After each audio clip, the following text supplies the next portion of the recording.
Hey everybody, I'm Random Bystander here, and oh my goodness, we have so much gaming news this week. We have Untitled Goose Game release date. We got Banjo finally on Smash Brothers. We got Sans Mii costume in Smash Brothers. Sans Mii costume. Gaming news that is unbelievable and amazing, and we're not talking about that. We're talking about 102 Dalmatians on the Game Boy Color. Why do I do this to myself? 102 Dalmatians. No, this is not a typo in the title. Not 101, 102. This is a game based on the sequel, based on the live-action remake, based on the animated movie. Based on a novel by Dottie Smith in 1956. Who knew? Yes, it seems Disney tried doing live-action remakes of its films all the way back in 1996, before it was popular. And afterwards, they made a sequel to their live-action remake back in 2000, 102 Dalmatians. I don't remember anything about this film in the slightest. All I know, there's a new pup named Oddball with no spots. A Dalmatian with no spots? Ain't that the darndest thing? But the reason I remember this movie is because I own the Game Boy Color game, 102 Dalmatians, Puppies to the Rescue, exclusively on Game Boy Color. Until it was on the PlayStation. Traitor! I remember it being one of the first games I ever played and beat as a child. I loved it back when I was a kid. I was a dumb kid. Replaying it again made me realize the sad truth, that it was just another movie tie-in game. But is it really that bad? Does a puppy bark? I don't own the box art anymore, but just look at this. That puppy looks like it's ready for some hijinks. Also, there's Cruella just staring at you creepily in the sky. Cruella, could you not? We start off the game with Cruella taking the spotted puppies into custody and locking them up to be turned into coats. There's no music playing in this section either. You just quietly see the puppies get locked up in the cold, dark cell. Kinda dark. Let's add some music to make it worse. And now it's a horror game. I will say, for Game Boy Color, these sprites look pretty impressive. And the sprite animation reminds me of the 2D animation from the first film. And okay, title screen is cute, but the music is really stretching the chiptunes. Along with the simple melody, you hear barking sound effects during the song as well. I'm sure they put that in there to be charming.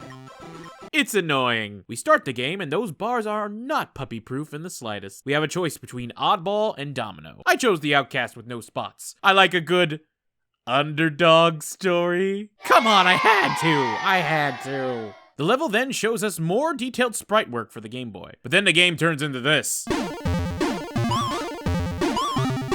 I mean, it's definitely on the Game Boy Color. You have Oddball, the cages in the background, and Robot Dog. I'm sure that's normal. You hear a spring sound every time you jump.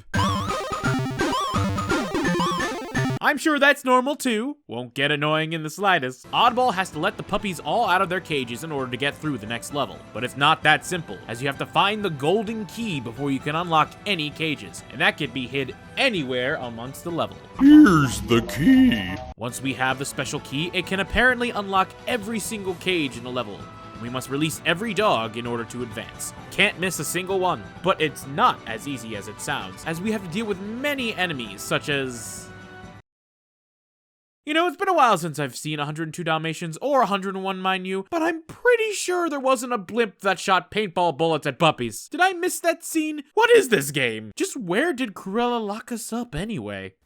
She wants the puppies to become coats, and we're in a factory. Oh my god. We're in the factory of a toy company! Yeah, apparently Cruella used her wise investment and entrepreneurial skills to purchase a whole toy factory. A toy factory with moving platforms and robots. You know, I would have went with Apple or Google, but you know, toys is a wise investment, Cruella. I mean, look at how Toys R Us is doing. Oh. And that's the reason why there are so many weird enemies in the game. You have all the classics, such as Robot Dog, Minnie Hindenburg, Cruella in a car, Cruella Chimpanzee, slightly different colored Robot Dog, and Pogo Stick Gremlin. You can't kill these enemies, unfortunately. The only thing you can do against them is barking. The barking just stuns the enemies for a while, and you are able to run past them. They're able to attack you a few seconds later, but still, look at the damage it does to the Cruella car enemy.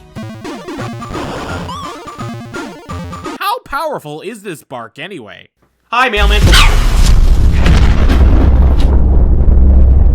If you do manage to get hit, your white paw print starts to turn red. Once you take enough hits, you get caught. You can get back to full health if you collect 5 bones, but honestly, they're kind of scarce with the bones in this. They really don't throw you a bone. Make our way to level 2. I think there might be something worse than evil toys in the area. Please don't hurt me. We continue releasing puppies, only there are even more obstacles to deal with, including electric fences. Corella, I don't want to question your entrepreneurial wisdom, but I do have one teensy-weensy question. Why in the holy mother of Pongo do you want an electric fence at a toy factory? On second thought, if those electric fences can kill whatever's behind that wall, Corella might have the right idea. Save the puppies, rinse and repeat. Head to the cafeteria level at one point. Work harder. Eat faster. Are we playing 102 Dalmatians or the worst palace in Persona 5? The enemies are annoying to deal with, but the worst one is the Pogo Gremlin. He bounces, so you can only use your bark attack at the exact specific moment if you want to hit him. Yet he can not only hit you on the ground, but he even can hit you when you ride the platforms as well if the platform is low enough. And again, it wouldn't be so bad if you didn't hear this noise every time he bounces. The amount of times I've heard that in my game nearly made me go insane, and the music certainly didn't help either. The music in this game is extremely limited, and not only do the songs repeat, with very slight key changes, and their chiptune nature comes off more as noise than music, you often hear the same songs multiple times in the game. Don't believe me? Have a listen for yourself.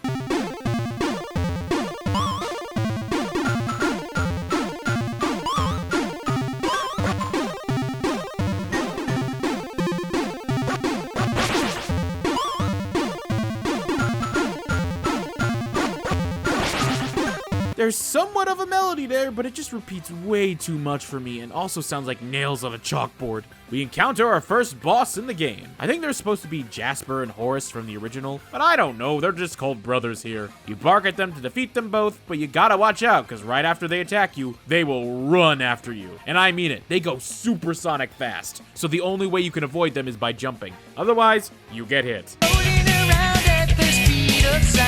One of the brothers drops the key and the other drops his pants. Classy. And we escape to the next level. Also, is it just me, or does this barrel dodging level seem a bit familiar?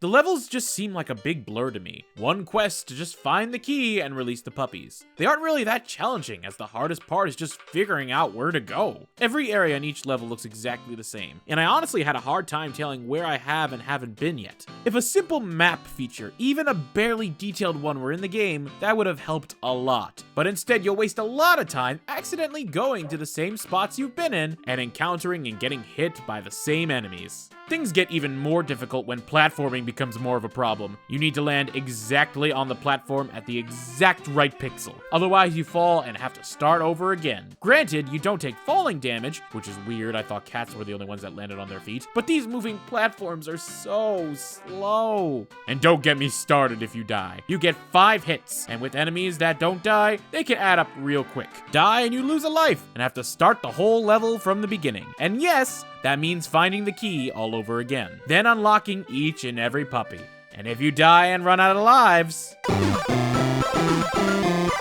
No save states here. This is a Game Boy game. When it's game over, they really mean it. You start from the very beginning. Thankfully, there is a password system, and it's not a bunch of random letters or numbers. Instead, it's a bunch of strange symbols. Some of them make sense, like dominoes, bones, and dog faces. But then you have weird ones, like volcanoes and tanks? What kind of code is this? What's the password? Domino dog face volcano tank. What? We continue letting puppies loose, and I adore the animation that happens when they are free, by the way. Oh, look at these pillars! I wonder if they're dangerous. Oh, you could just walk through them fine. The next boss is a man named Lipelt? Who is this character again? That still doesn't answer my question. Do I really care? I don't care. What's funny is that the game says he's working on an evil toy. They've become sentient, boys and girls, and you see a giant bunny thing in the background. That would be cool to fight, but instead, you fight this dude who dances every time you hit him. More key hunting, more dog freedom, and more awkward platforming. We eventually see Pongo and Perdita stuck forever running in treadmills. How will we ever save them? Oh wow, we let them out easily. We rescue all of the puppies and make our way to Miss DeVille herself. The final level is littered with enemies, including more of Cruella's cars, and Poco Gremlins with the power of Papyrus. They're blue now, you fiends! Normal barks do not work on Cruella, and I was promptly caught. Oh god, this game over screen is terrifying, and the puppy looks so sad. We put in the password of nonsense and discovers Cruella's one weakness, a giant microphone. Yes, game designer, I do have some questions. Ricola! We take Cruella's final keys and the horde of puppies is released from the toy factory. All 102 of them. I actually counted, they were accurate. And Cruella forever lost her hearing. You know, this is obviously not a good game. But for a Game Boy Color game made in the 2000s, based on a movie, it's not as horrible as I thought it would be. I mean, yes, it has a lot of problems. Gameplay is super repetitive, platforming is kind of broken, and the music and sound is annoying. By all accounts, it truly is a movie tie-in game that was rushed. But despite that, and it may be my nostalgia talking, this game has great sprite work for its time, colorful visuals, and creative enemy style. Is it enough to make the game good? Not really, no. But Disney Interactive did put effort into the game, at least artistically. Not a game I would probably ever look at or play ever again, but I'm glad I revisited an old childhood memory. Can't say one good thing about this game. Now I want to play with my actual dog, Rory. Rory, where are you? Rory, come on, let's go play.